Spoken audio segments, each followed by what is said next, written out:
Howdy, folks. Welcome back to my Metal Gear Solid V Explained lecture series. I'm Ross Weaver. This is the 20th lecture in the whole big shebang here. We're getting on to mission 43, Shining Lights, Even in Death, and we're also going to talk about mission 44, Pitch Dark Total Stealth. Now, what we see in mission 43 is a new outbreak, a new mutation. We don't find out all the answers until afterwards, but essentially there was a radiation leak somewhere on our base, and it caused a certain number of the mother base personnel and the parasites in them to mutate, including the Wolbachia that had cured the last outbreak. Well, now it's not working because of the mutation. Now, presumably, they undergo parthenogenesis. We learn later, which is sort of like it's a crazy style of reproduction that I believe some I want to say like previous evolutions like mycelium like mushrooms have gone through and stuff like that. Essentially, it's a way of reproduction without a male and female, without like a sort of gender binary distinction going on within the species. And that's kind of what's going on with these parasites now. Is they're dividing on their own. They've mutated, and they're sort of totally out of control. And we've gotten all the people in the quarantine platform all sealed off and everything. Nobody's getting out, but they've got to send Snake in to deal with it. Now, when is this happening? Now, given everything I've been talking about up to this point, it's kind of hard to tie this one to a date. I don't know if the date of when this happened is super important, but I kind of imagine it as being more of a symbolic episode. And we'll get to, we can relate it to other events that we know have happened at probably specific dates, but as for when this one specifically happens, it's like I said, it's kind of hard to say. Might be somewhere around 2002 or 2003. I think this could relate to how the genome soldiers are dying, and how they have their their symmetry problems that could relate to what's being spoken of here. But it could have occurred before that. It could have occurred after that. I'm not 100% sure, because these last few missions we'll get to see kind of the where they're taking place in time gets a little more fuzzy, because like I've said, we've gotten to a point where all of these things that are happening now are sort of like superimpositions of all these past versions of events that have happened up to this point, and there's like symbols that have been sort of evolved and crafted into a certain form, and then they've been injected into the scenario, and it's just we've got all kinds of moving parts here.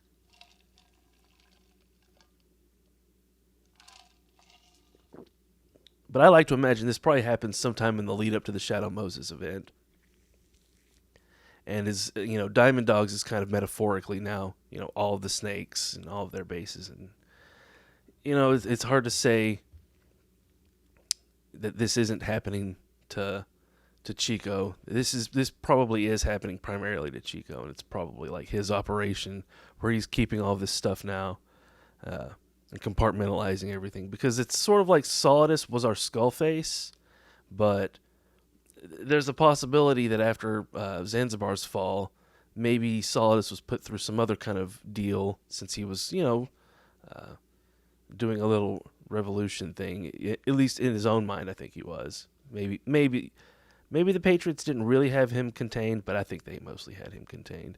And so I think what's going on here is probably happening to like our Diamond Dogs, like the one we've been playing as the whole game. I don't think this is something that relates as much to Liquid's history, but it probably does relate again to like everybody that Venom Snake stands for. This is kind of what they're all. I think they all kind of have to go through a moment like this in life, but we're going to see, I think, the specific one for Chico here. So before I really get into it, the overarching kind of theme here is going to be about death and symbolism of death as transformation, and we'll get back to it at the very end. But that's what the diamond is kind of all about, and what this has all been building to. And in a way, these mutations, they're not just, the result of like a process that's gone awry. The process itself is kind of evolution, and evolution itself we know happens via mutations, and it's kind of random. And so I think that's kind of how I liken what's going on with these parasites. To me, it's symbolic of how these foxhound soldiers have undergone several transformations, and thus sort of like the parasite itself in all of its different forms has kind of gone through different iterations. I think they kind of work like a hive mind as long as they're on the same sort of step of evolution. So if you get older, sort of older nanomachines from back in time or future nanomachines from further in time, they won't necessarily be in sync with every other type of nanomachine. I'd imagine the future ones are probably in sync with all the past ones, but the past ones might not be able to do the same stuff with the future versions of the parasite and nanomachines and so on. Like there might be compatibility issues, like when a game designed for Windows 3.1 trying to run on Windows 11, stuff like that. Windows 11 can handle 3.1 just fine, but then you can't run Windows 11 games on 3.1. So you see, there's kind of a two-way communication issue there. There's not really a one-way communication issue. Like there is a one-way communication channel at least that works, but there's not really a two-way channel. You see what I'm saying? And so I think that's like how it relates to why this is a linguistic parasite and why it's happening here, because it's about how sort of the lore of Metal Gear. That's kind of what we're delving into. It's all gotten to a place where we're kind of we're gonna have to let go of some of our past ideas that we had, that we maybe constructed ourselves in our own mind to help us just figure out this stuff, our own headcanons, essentially. We're gonna kind of have to leave them behind if we want to really figure out what the heck's going on here and get all the real answers. We'll get to the snail stuff. That's what that's all about, and zombies and things like that. But I want to mention here, there's also, I mentioned in the previous lectures, and in Mission 42, we're getting, the new version of the children, right? We've got like the new problems on the base, and we've gotten, we got the old man again, and he's cured our problems again. But then we have this, this new outbreak, and there's some connections in the tapes that you don't get until after the Truth mission. There's a secret conversation that was recorded, allegedly secret, between Skullface and Code Talker, and given all the stuff I've said so far, you should already be able to see right off the bat how a lot of the stuff in that tape is just kind of constructed drama meant to symbolically speak of what's going on and not literally what's happened. But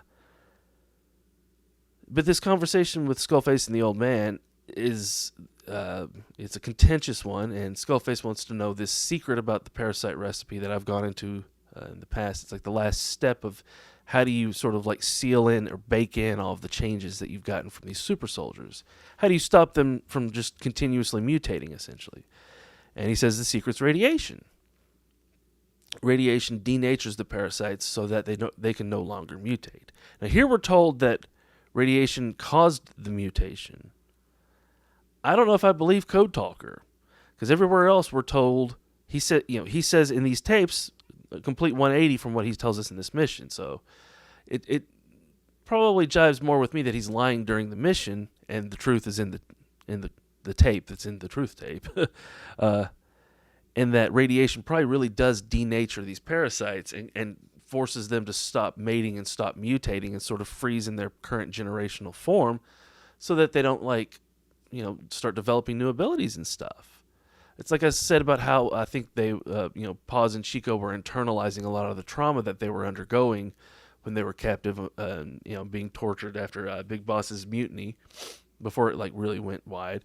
And all of that internalization of dehumanization and trauma and everything would have gone into who they turned into after their transformation, after the bomb went off.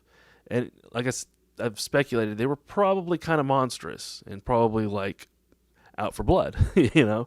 Um, and so that's why I think it was like, I said, it's emphasized so much. We don't kill the children and we treat them non-lethally so that we don't sort of like cause the cycle of violence to grow even bigger and bigger and revenge and all that.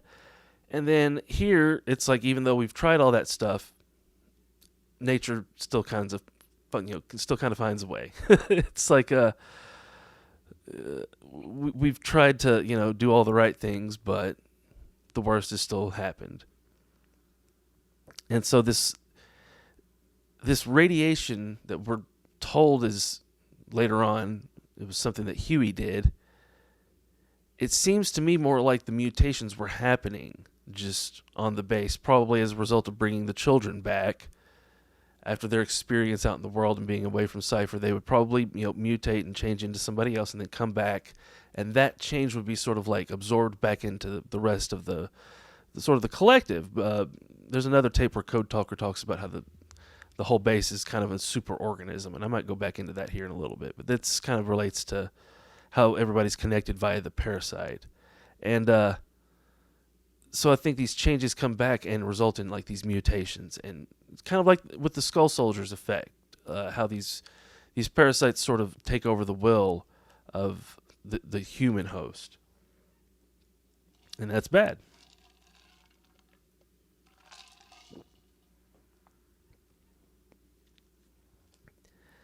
And so all this stuff really is Huey's fault, because if you go look at who Huey stands in for symbolically, all of those people are kind of the ones who have caused us to get to this point.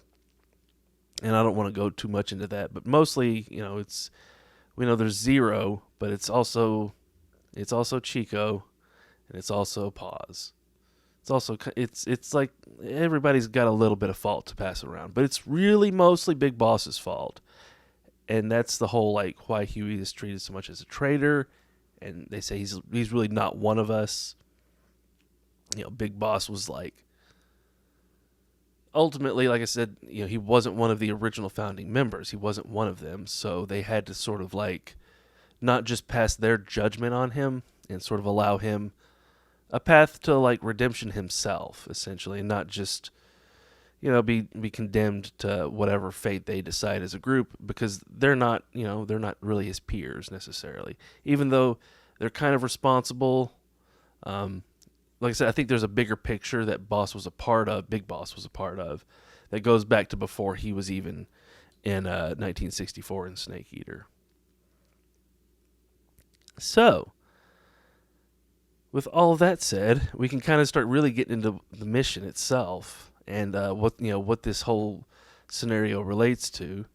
And within the game series itself, that primarily relates to the hospital at the beginning of this game. Mission 43 also kind of has some connections to Extraordinary and a couple other events that take place, at or around Spookmay Keep in the Afghanistan campaign. And I think you can kind of consider the Devil's House and the Intel platform kind of related to this place. Just what with all the bodies and the blood and everything. Now, you might think I'm pulling this whole hospital comparison just out of nowhere, but we'll get to it. It's in the mission. But what I want you to think of is go back and watch this mission, or play it again even, because when you replay it, I'm pretty sure you don't actually lose the soldiers in the replay. You only lose the ones that you had to kill the first time through the mission. But think of how this mission sort of changes the way you act when you know you have to act lethally, versus how the XOF soldiers that we saw in the hospital acted, and how maybe they were told that there was some kind of a breakout and everybody might look healthy, but they're all infected and dying, and the only solution is to go in and kill them all, because the only other option for these people is either a quick death or burn to death. So, so this is kind of also a little bit of a superimposition of since the hospital is at Lamar Hate Palace, I've mentioned, it's also kind of the medical platform a little bit. So it's the quarantine, Spook May Keep stuff, and the medical stuff at Lamar Hate Palace. Some of that context also kind of ties in here. I also want to mention, think of how Venom acts in this mission versus how Skullface acted in Mission 20, and how he's going around killing the people and sort of taking their sorrow into himself, and how that's going to come back up with what we get to at the end of this mission.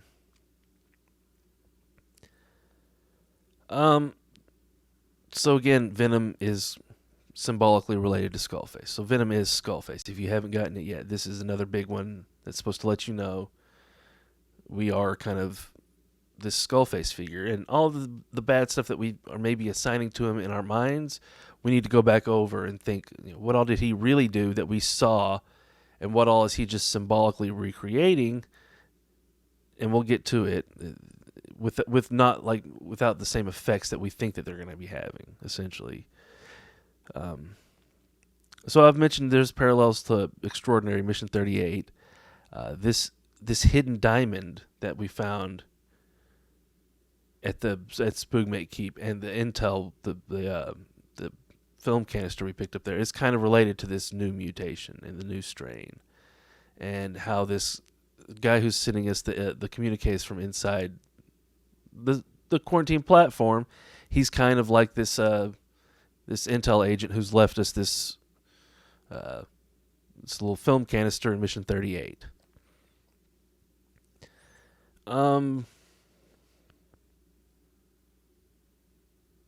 Oh, and I think that this whole idea of there being no external symptoms, and you can't really tell which ones are sort of infected at first, and you just have to kind of walk through and see all the horror, and then once you've gotten to a certain amount of time has passed in the mission, basically, like in Mission 38, they've decoded the transmission, and now they can see the picture clearly, and then you know where the thing is hidden, and you can go get it. I think that relates to getting the night vision goggles we'll get later that show us the ones that are infected, and we know where it is. It's sort of like there's this revelation of the picture becomes clearer, and that's a big theme for this mission. It's a very, very sad mission on its surface, but it's got a very, very not sad message hidden underneath all this symbolism, which we're getting to. Now, I want to mention there's this movie called The Andromeda Strain. If you haven't seen it, go check it out. It came out quite a while ago, but it's still a good movie. It was, I think, in the 70s. It was what? It depicts a team reacting to what they think is a biological, pathogen that's from space, and a lot of this stuff in that movie has relations to this one, this mission. And the life form in that movie, the Andromeda Strain, is it's like a quantum level crystalline life form. I mean, it has a lot of similarities, I think, to how the parasite operates and how the nanomachines operate. It's probably a big source of inspiration for Kojima again, like the Final Countdown I've mentioned and a few other things. This was a big one though. And I'm not going to go into it a lot here, but I just wanted to mention it so that you can go check it out yourself and learn about that one yourself. Okay, well, let's talk about what next. When Venom walks in, Kaz is telling him to go find the source, of this transmission. And let me go back here. I've got it queued up so I can get the exact lines.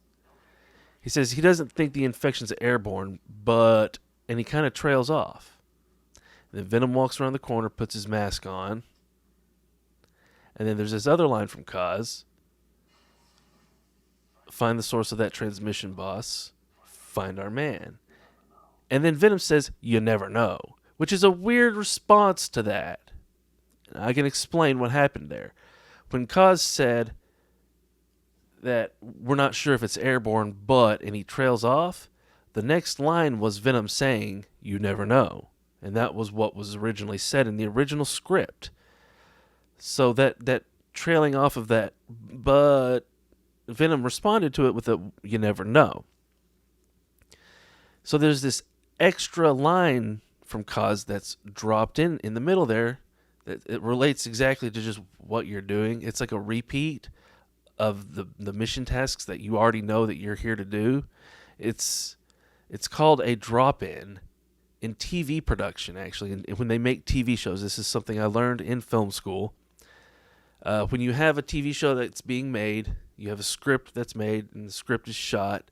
And then while they're making the edits to the show, the production team has moved on to the next episode, and the post-production editing team is there in the booths and the offices working on editing everything together. And sitting there with them will be like an executive producer or a high-up producer on the show, somebody who's like got a lot of pull and a lot of say and a lot of money involved usually, but wasn't there usually up until this point in the process. Maybe they were there like early on somewhere in the pitch stage and they approved it, and then they came back here to the editing thing, because these guys usually work out of the office and they'll go on the set for like a couple hours every day, and then they're not really there as part of the really creative part of the process. They get in there in the booths and they see these little gaps where it's like, oh, what if we just dropped in a line there?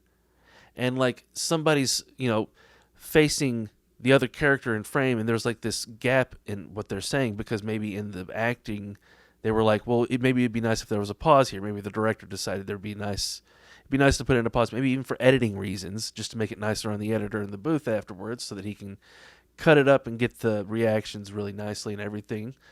There's lots of reasons why you might, kind of film it in a little bit of an odd way, where there's some kind of a gap there, and that executive producer will see that and say, hey, let's drop in a line there, and then have the actor come into the voice acting booth and do an ADR, which is called automated dialogue replacement, where they basically just write new lines. This producer will sit there and write this line up, be like, yeah, we need to reemphasize this point right here, because it's the network and the research says this is all really good stuff, and this is what our viewers want. So it's a way these guys have of like putting their mark on these shows and things like that. It happened a lot in like cheaper TV and kind of crappier TV. And you can obviously see these drop-ins where it's like their audio quality will be the same throughout the dialogue scene, and then the one shot where it's the back of this character's head, and it looks like he might be saying something to the other character, but really they were just the actors were just staring at each other on set. And all of a sudden this voiceover comes up of this character saying another line that you can tell doesn't fit with everything else, but it's there. That's a drop-in. That's what Kaz had just said right there. And I think that relates to, how this game its whole script was made. They took an original scenario, and then they sort of added things in, maybe sort of changed things, combined certain characters if they were, symbolically represented as the same person. They did a lot of their adding of context, and that's what Kaz is doing right there. And so that should tell you right there, if Kaz's voice is a drop-in, Kaz is lying to us. Kaz is one of them producers who's a scumbag and just wants to kind of have his authorship somewhere, even though he didn't really, because, we rescue Kaz from out in the field, and then he kind of just sits on the base the whole game. He doesn't really get to participate, poor guy. So I imagine, he wanted his way of, putting his mark on the story. So maybe you can imagine that's why the drop-in's there. Anyways, what's next? What else should we talk about? When Venom walks in, this is a cool one. I made this one up myself, y'all. I don't know. This one's just a fun one you can have. Venom says he says there's this sweet smell that the other team also reported smelling something sweet even through the masks. And we'll get back to the masks. The masks are kind of a spooky deal. But this whole idea of something smelling sweet in the air is kind of a mystery. It's not really delved into, but I think I've got an idea. I was watching one of my old favorite shows from college was CSI, the Las Vegas version, just the first few seasons of it. And there's one episode where a certain I think it's a suspect has diabetic ketoacidosis, which is it's a form of diabetes that causes you to emit sugars. Essentially, you sweat sugar and you have this sweet smell to you, kind of a fruity smell. and it's it happens because of it's some cellular level process. It's a not a normal condition that humans normally do. It's a diabetes thing, but it makes whoever the person is makes them smell kind of sweet, and of course this comes up in the show because the killer left evidence of the sweet smelling residue, blah blah blah. But I think if there's a sweet smell and we know the parasites are mutating, I think that means the parasites are probably shedding sugars. Now, I'm not a bioevolutionary chemist, so I couldn't tell you what all that probably means, but there's probably something there with how DNA and RNA work when they mutate and undergo changes. Maybe some sugars are put off in the process or something like that. But I also think it relates to something we've been told about how the parasite operates and something we can observe in game.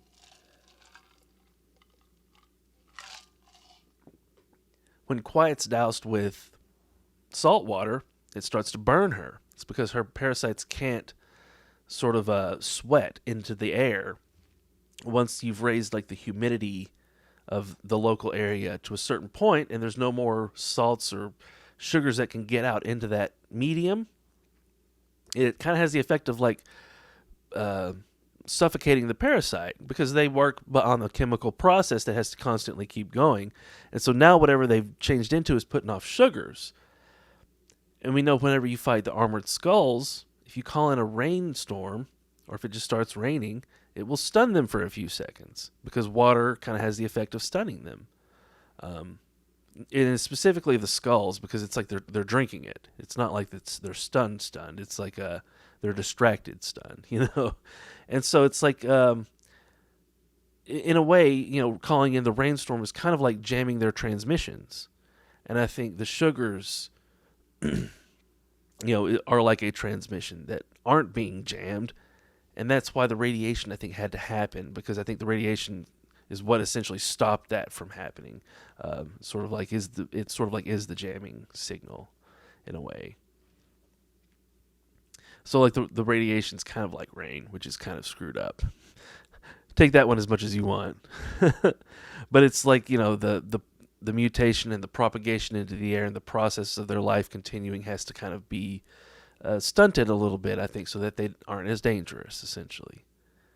And I'll get to it later, but I think that relates to what we're told about Trettage's creation, and that's how we can put together what happened and how he was created. If his plane went down in Ukraine in 84, then there's an event in Ukraine in 86 that we can probably link him to that ties back to 1986 and when the game's probably beginning. So, but that's for another discussion. So the sweet smelling thing, I just came up with that all myself, so take that as much as you want. Like I said, I'm not a biologist or a medical doctor. I don't really know that much about diabetes or ketoacidosis, but thought that was a cool connection when it came up in the show. I was like, I was rewatching it recently, and it just kind of clicked, and I was like, maybe that's what was going on. So, now that we've talked about that, let's talk about snails and zombies. There's this guy that we make contact with now after Venom comes in here and sees all these dead and dying people, makes it up to the roof, or not the roof, but like the top floor, and there's like a building on leading out to the roof with roof access. There's this guy in there with a lab coat on, just blood everywhere all over him, and a knife in his gut, and he's got these night vision goggles on, and he says he was the one who was sending the messages. He won. He says I win. It kind of seems a little odd. He says, I'm no snail. Now we know that's like his way of communicating to Code Talker this is what's going on. There's a certain type of parasite that will infect a snail, and it like literally shoves itself inside the snail's body and causes parts of the head of the snail to become like sort of engorged and flared out, and this parasite takes over the snail's its whole body and puts it up on a leaf high up somewhere visible to birds, and then does this little thing with shoving its body into the snail's like eyes and antenna and stuff like that, and making them colorful and gorgeous and stuff like that. Catches the attention of a bird, A bird comes down, eats the snail. The parasite just wants to get into a bird, and it just uses the snail as a vector.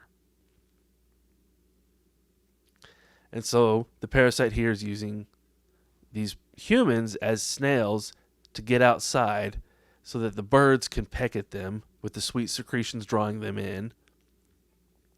The birds will get these mutated parasites in them, and they'll continue to mutate again, and sort of like the whole process will continue, you see, and we'll have more breakouts of war and more, and that's what's been going on essentially. We've been trying to like track it all down and bring it back in, but it's tough. There's a lot. So this guy dies after he tells us all this stuff, and Code Talker understands it, and we get the night vision goggles. We can see the ones who were infected. They have this little yellow, glow around their throat. But there's this really key scene that happens first, where after Code Talker realizes what the snail message means, he's like, you absolutely cannot let any of these soldiers get outside. They're going to try and get outside, and that's the parasite controlling them. So like they are zombies, and I think this relates to the whole like zombies don't belong in Metal Gear theme too that Kojima said. It wasn't meant as a dig at Survive as much as it was like a coded message of, how like artificial systems of control don't belong in the world. They're bad, and that's kind of what's going on in Metal Gear, specifically here in the Phantom Pain, just all over the place, with the skull units and all that stuff.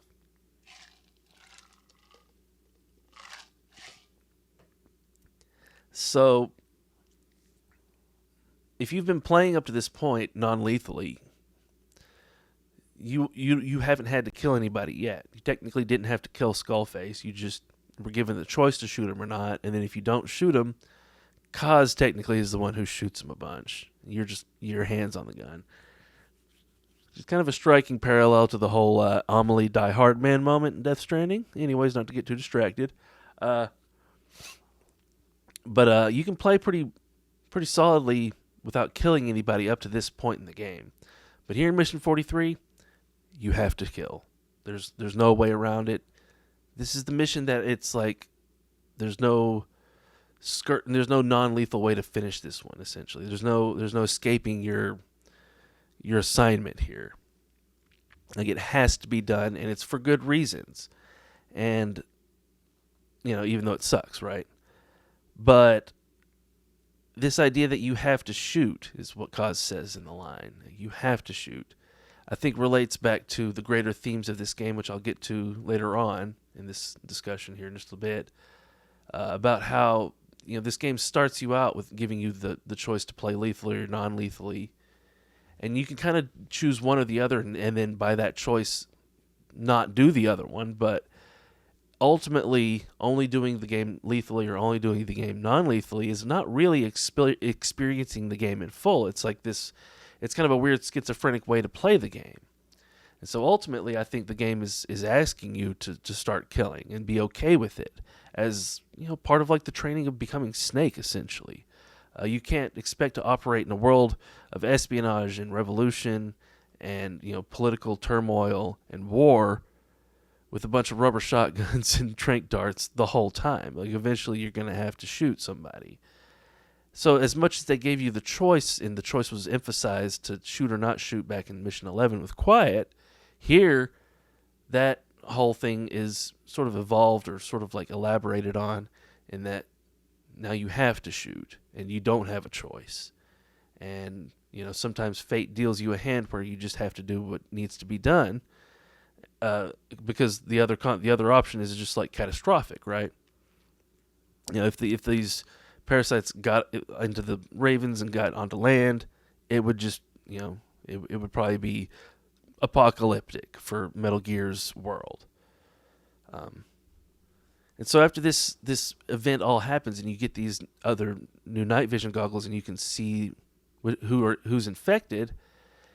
Practically speaking, it's just so you know who to kill. But like, practically speaking, everybody we already know is everybody here is infected. So this night vision goggle kind of relates to getting a second sight about things.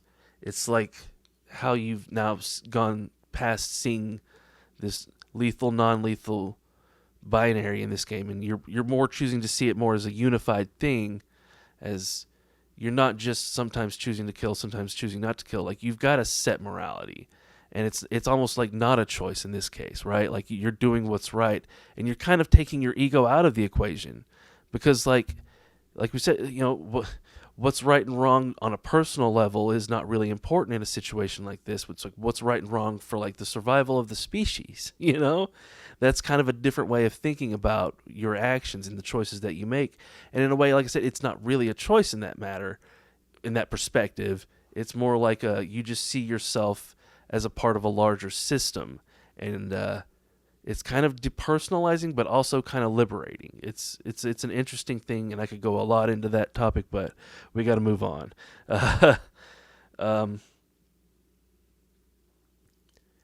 So what else is there to talk about here? After we've gotten the night vision goggles and we start working our way back down the floors, and we're murdering everybody along the way because we have to, you get to the very bottom. It's the basement. So we're back in the pit. This is kind of the Ground Zero's pit again. It's like the same kind of context applies. This is the deepest, darkest place, that you'll get to in the game. But it's also, we've been thinking of it as just this kind of evil place, but it's not necessarily evil, actually. It's more like it's a darkness that's not necessarily equated one-to-one with evil. We'll get to it. It's more about the unconscious and about death, but death not as the end. There's a tape you get down there that's a Peace Walker tape. Well, I think you can pick it up. Yeah, it's the Metal Gear main theme, which it's the Peace Walker theme, and everyone there is singing it. All of the men are humming it while they're saluting you. You have to walk into this room. If you haven't played it, what the heck are you doing here listening to me? This room is kind of like, it's kind of odd, how all these people are infected and this one guy's not infected, and then we pick him up, and then from the time we get him to the door, somehow, even though he's still got his mask on, he's now infected too. And he says maybe it was through his wounds, but if these things really are parasites and they operate on the quantum level, they can probably pass through atomic level sort of lattices and stuff like that. They can probably pass through gas masks and things like that. It's probably that these mutations are happening from within. It's not just like it's spreading necessarily. I mean, I'm sure there is a spreading, but like there's also a kind of a implication that this comes from a change from within that's happening. The guys that are all arguing in that room before you come in, it sounds like they're about to start shooting each other, and we've been seeing people shooting each other all through all these other floors, but then when we walk into this room, they all suddenly snap to control and attention, and they said, we'll let boss make the decision. And so again, that's like a way of like taking the choice away from yourself, and that being kind of a liberating thing. It's a way of seeing your life as more of a result of like principle and consequences and things that you've chosen to live by just in general, and you're not gonna like betray those things. Like I said, it's like it can be a source of strength, right? It's not just an evil thing, right? And so after Snake has to kill all these guys and then takes the guy back to the door and he's infected, you have to kill him too. And then you get the cutscene where Snake walks down the hall. This cutscene where Snake walks down the hall, we've seen it in a trailer, and probably the best trailer for this game. The one where Skullface is talking, and the trailer opens up on the bloody Diamond Dogs logo from this mission and the dead men and everything. And it's talking about this mission. Skullface's speech is talking about this mission and the whole I was born in a small village and all that stuff. This walk in the trailer, we see Snake transform several times from like other games forms to the newest game's form to like a demon, and then to like this faceless skull face guy. And we also see this walk in the, at least the the end of it, where Snake falls to his knees and he screams. We see that here, except we see it from behind. We don't see the yell. But we saw that before in the Mission 51 stuff that was released, that was cut from the game. So I don't believe that Mission 51 stuff was really cut from the game. I think this is it. I think the whole Venom shoots Eli because he lost his ability to discern red from other colors is really just more of a, you're losing your ability to discern red from other colors. Relates to what I just talked about, how, sometimes you have to learn to see things in a way from beyond your own individual perspective and be like, well, I have to kill these dudes because if I don't, it's going to affect the entire world, kind of situation stuff,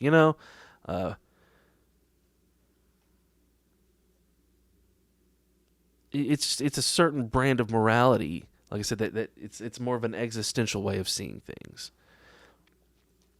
And it has to do, again, with, like I said, that second sight and stuff like that.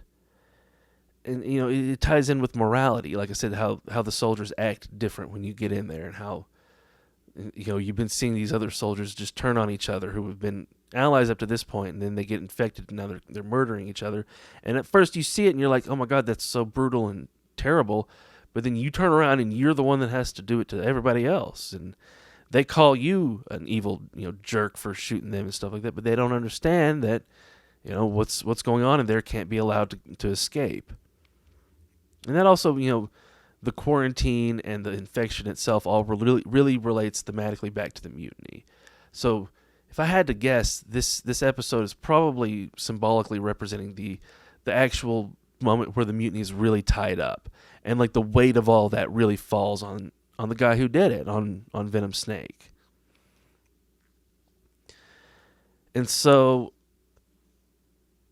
we've kind of become Skullface. We've done the whole thing he does in Mission 20. And then there's another scene afterwards where they're all burned.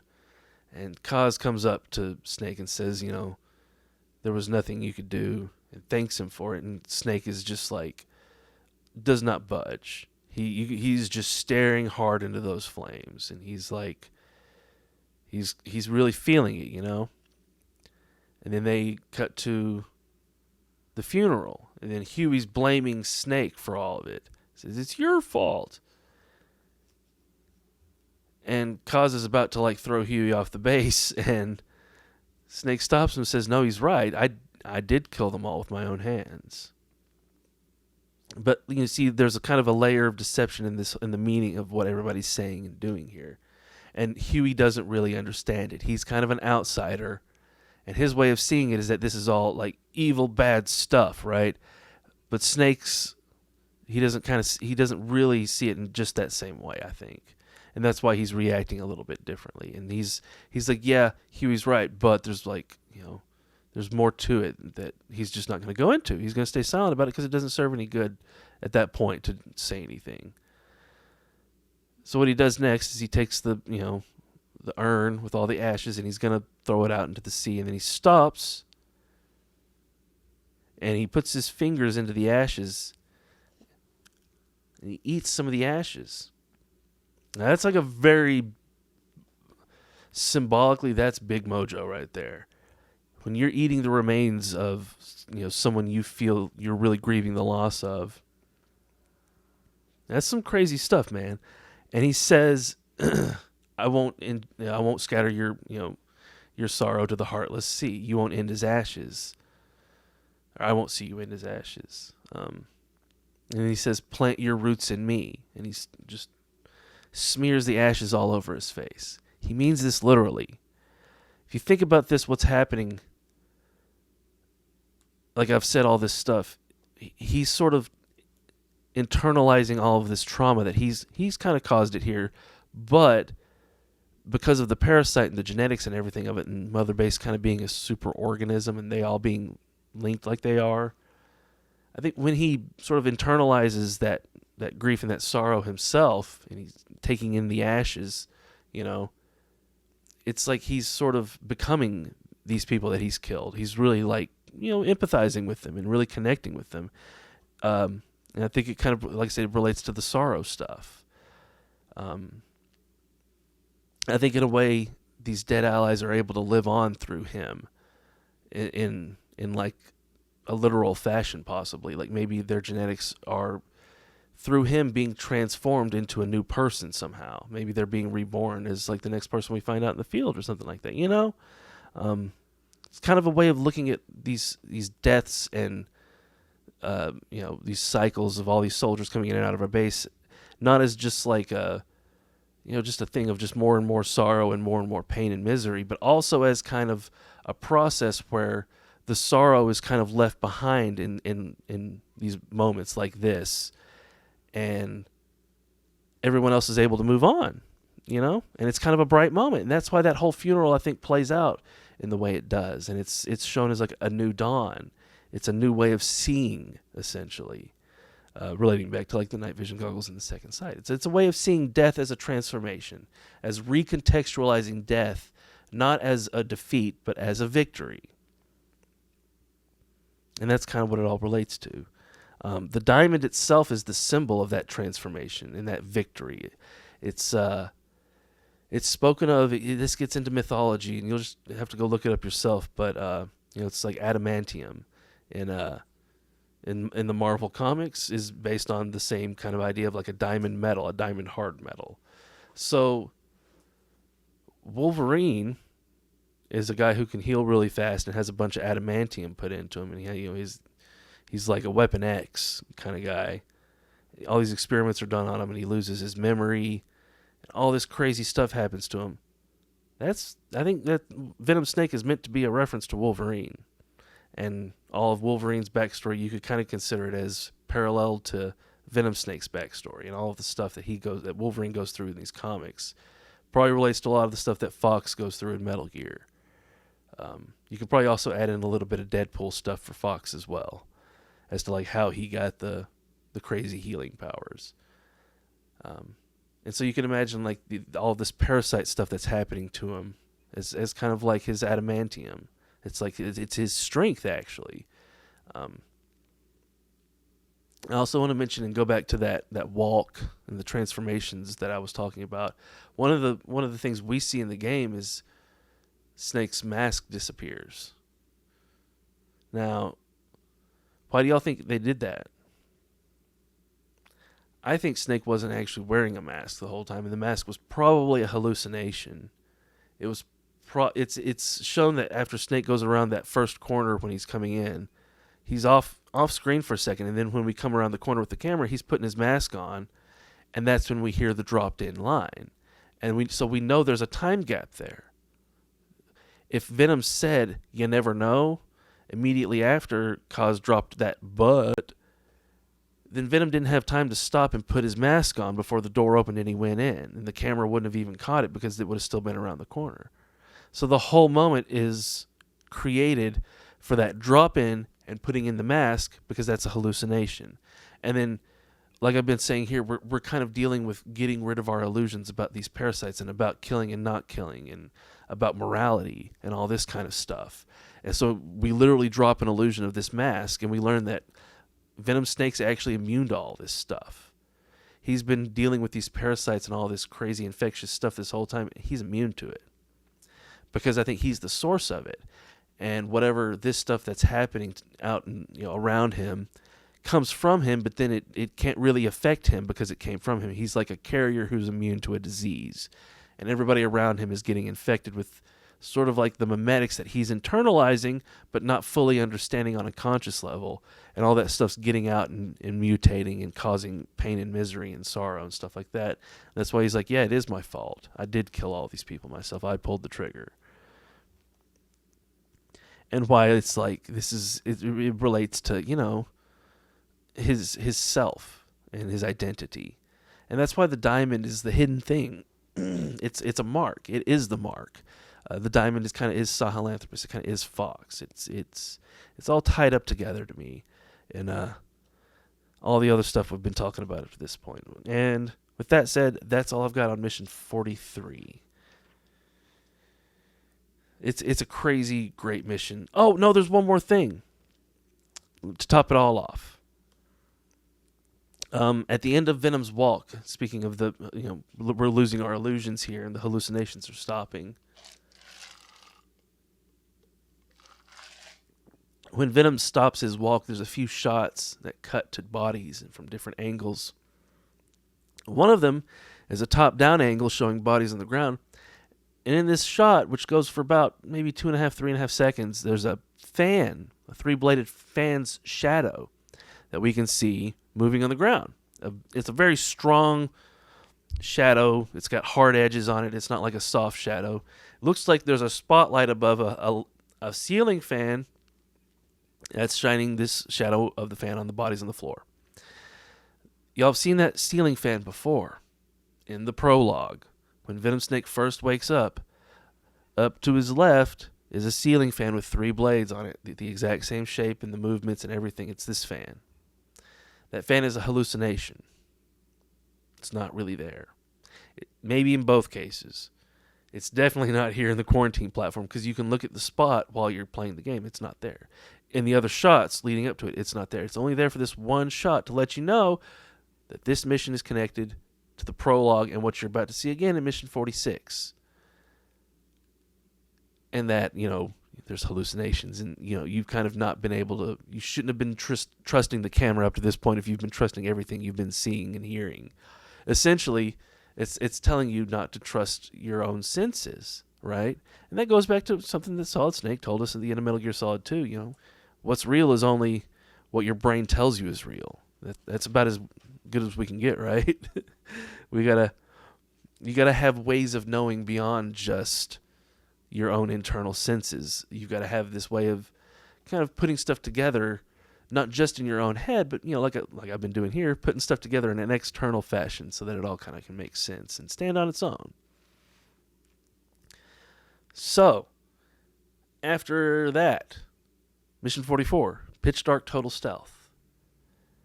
Presumably, we're feeling pretty ornery now that this parasite outbreak's happened again and caused all this stuff.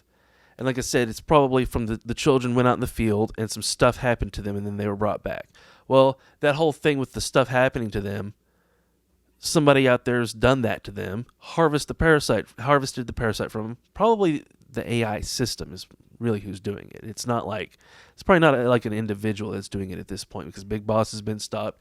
Zero don't want this stuff to go on anymore. We don't want it to go on anymore. It's probably the Patriots. It's the freaking AIs that are out there doing it. And so Pitch Dark represents, it's like whatever this new version of the parasite research is that's going on at the end of all this stuff, this is where we're going to go take care of it finally, once and for all, and we're going to shut it down. And the parasites and maybe even the nanomachines are just going to be history. We're not going to talk about them anymore. We can move on to just like regular spy intrigue and, cool drama stuff. And hopefully all this artifice stuff can kind of take a back seat in the future. But first we got to burn it down.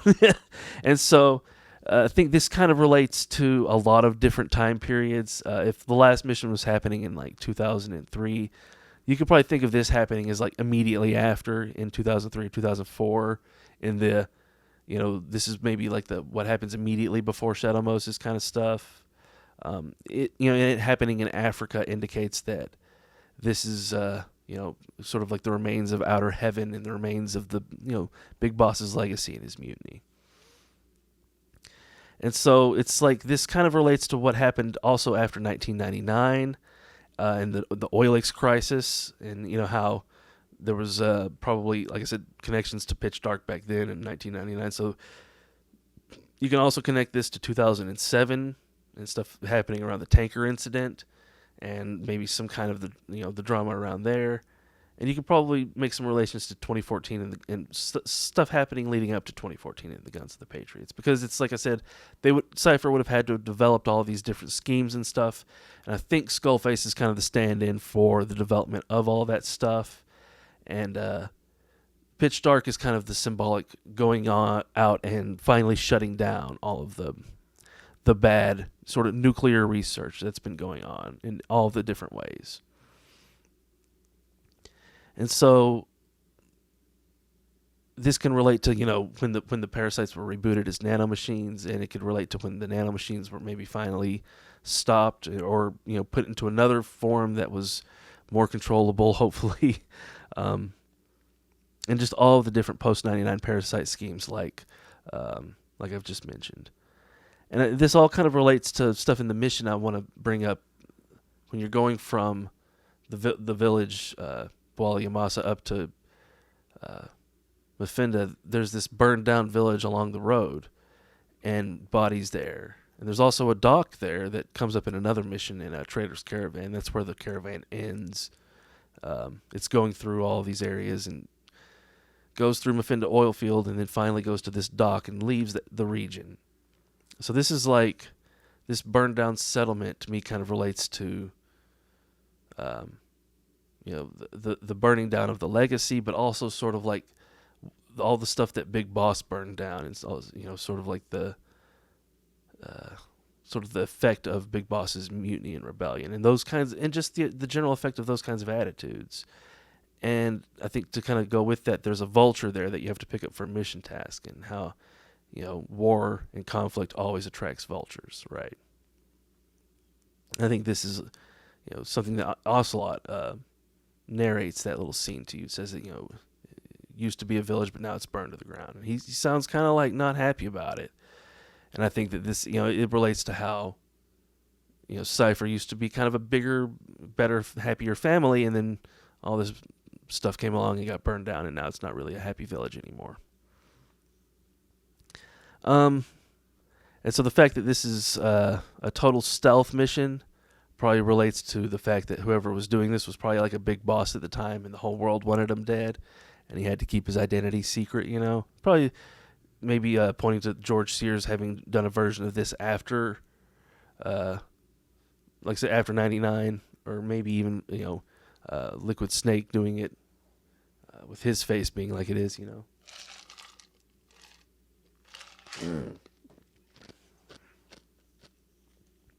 And so, like, going back to how I said, Pitch Dark is kind of itself another metaphorical return to Camp Omega. This is like our last return to Camp Omega. This is like the Omega of Omegas. And it's kind of representing the end of sort of Artifice itself, which is a whole topic that you should just go look at. The end of seeing Artifice in the world. It's like it's a way of it's learning a perspective of seeing everything as sort of natural, and learning that this idea of Artifice is itself kind of Artifice, and that's really all it is when it comes down to it. It doesn't really necessarily apply to all the things we think of as being artificial. Like what really is artificial, right? It's a very, very curious philosophical question to try to answer. What constitutes artificial and what constitutes natural?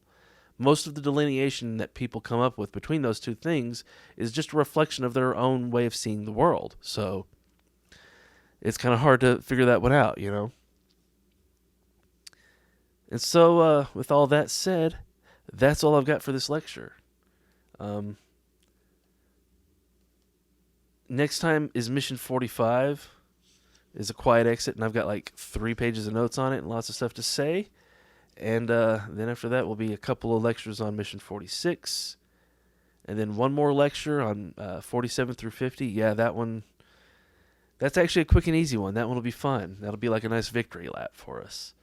And that'll be it for the lecture series as it's existed up to this point. It'll continue after that, but I won't be talking about the missions in the same way. I'll be talking about more general subjects, and I've got ideas to do. I'm probably going to do a lecture on the architecture of Mother Base and the different features going on there. I've got a few other ideas like that, and come back at y'all with some more lectures later. But for now, I hope y'all have enjoyed. Take it easy. Peace.